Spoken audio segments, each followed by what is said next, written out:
Hello, and welcome back to Intelligent Pod, the show where we dig into the science and stories behind human behavior so we can live and think just a little bit smarter every day.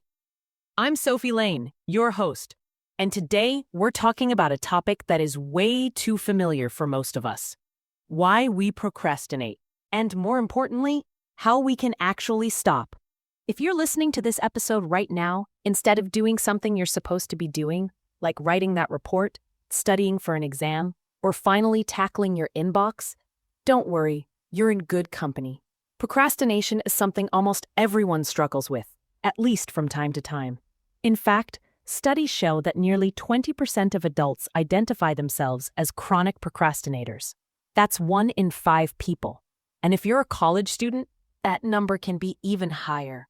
So today, we're going to unravel the mystery of why we put things off, share some surprising research about what's really going on in our brains, explore how different cultures and mindsets shape our habits, and of course, get practical with some advice you can start using today. Okay, let's start by defining procrastination in clear, everyday terms. Procrastination is more than just poor time management or laziness. It's the voluntary delay of an intended course of action, despite expecting to be worse off for the delay. In other words, you know it's going to make things harder, but you do it anyway. Sound familiar? That's because procrastination is not just a bad habit, it's a complex psychological behavior. Let me give you a relatable example. Imagine you have a big project due in a week. You know about it, you know it's important, and you even know you'll feel better once it's done. But somehow, you find yourself cleaning your closet, scrolling through social media, or reorganizing your spice rack. Anything except starting that project. And as the deadline gets closer, your stress builds, and you wonder, why do I do this to myself?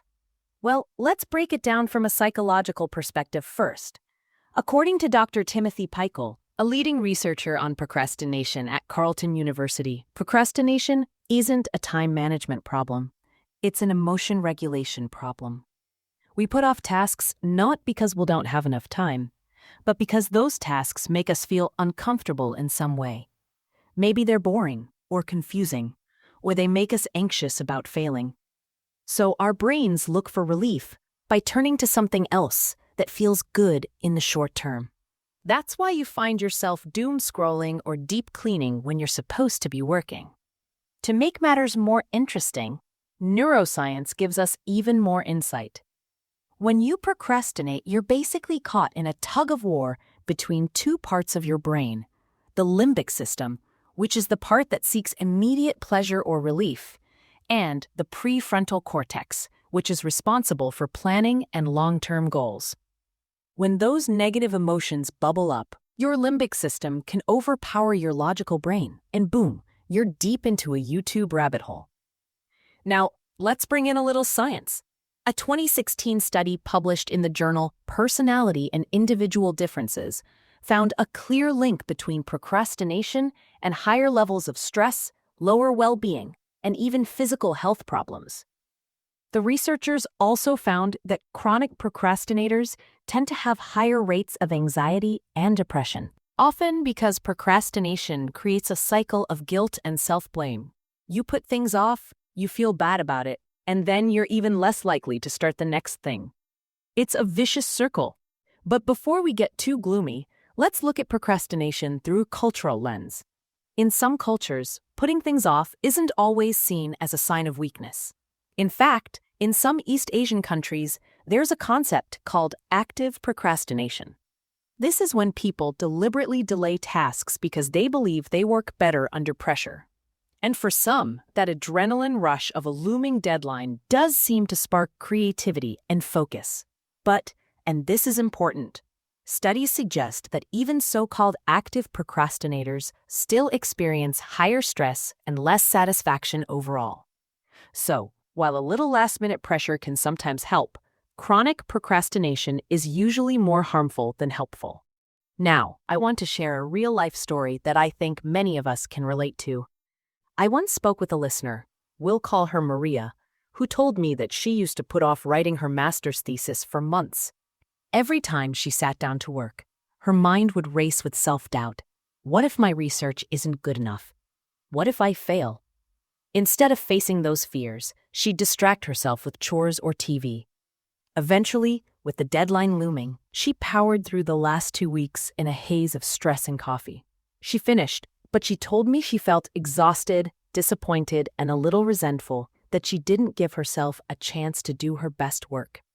Maria's story highlights a key point. Procrastination isn't just about avoiding work. It's often about avoiding uncomfortable feelings. So, how can we break the cycle? Let's talk about some actionable strategies that actually work, based on research and real-world experience. First, try the 5-minute rule. The next time you're tempted to put something off, commit to working on it for just 5 minutes. That's it, just 5 minutes. Research shows that getting started is often the hardest part, and once you're over that initial hurdle, you're much more likely to keep going. Second, make your tasks smaller and more specific. Instead of telling yourself, I need to write my thesis, break it down into bite-sized pieces like, I'll write the first paragraph of the introduction, or I'll find 3 articles for my research.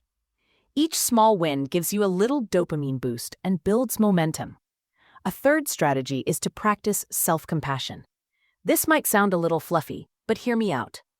In a 2010 study published in Personality and Individual Differences, researchers found that students who forgave themselves for procrastinating on the first exam were less likely to procrastinate on later exams. Blaming and shaming yourself only makes things worse. Instead, acknowledge that procrastination is normal. Forgive yourself and focus on what you can do next. Fourth, try to identify the emotion behind your procrastination. Ask yourself, what am I really avoiding? Is it boredom, fear of failure, or just feeling overwhelmed? Once you name it, you can deal with it more directly. Maybe you need to ask for help, find a way to make the task more interesting, or just take a short break to reset. And finally, use your environment to your advantage. If you know you're easily distracted by your phone, put it in another room. If your workspace makes you feel sleepy, move to a brighter spot or tidy up your desk. Sometimes, a simple change in your surroundings can make a big difference in your focus. Let's quickly recap what we've learned today. Procrastination isn't just a bad habit. It's a complex behavior rooted in our emotions, our brain chemistry, and sometimes even our culture. We procrastinate to avoid uncomfortable feelings, but in doing so, we often make things harder for ourselves. The good news is, you're not stuck with this pattern forever. By starting small, practicing self-compassion, and tweaking your environment, you can break free from the procrastination trap. So, the next time you notice yourself reaching for your phone instead of starting that important task, pause and ask yourself, what am I really avoiding? And then, just try doing it for 5 minutes. You might be surprised by what you can accomplish. Before we wrap up, I want to remind you that you're not alone in this. Procrastination is part of being human, but with a little self-understanding and some practical strategies, you can absolutely outsmart it. If you found today's episode helpful, I'd love for you to leave a review on your favorite podcast app. It really helps more people discover Intelligent Pod. For show notes, links to the studies I mentioned, and more tips, head over to intelligentpod.com. And if you have questions, stories, or feedback, I'd love to hear from you. Just send me an email at sophie@intelligentpod.com. Thank you for spending time with me today. I hope you feel a little more empowered to take on your next challenge, one step at a time. Until next time, I'm Sophie Lane, and this is Intelligent Pod. Stay curious, stay kind, and I'll talk to you soon.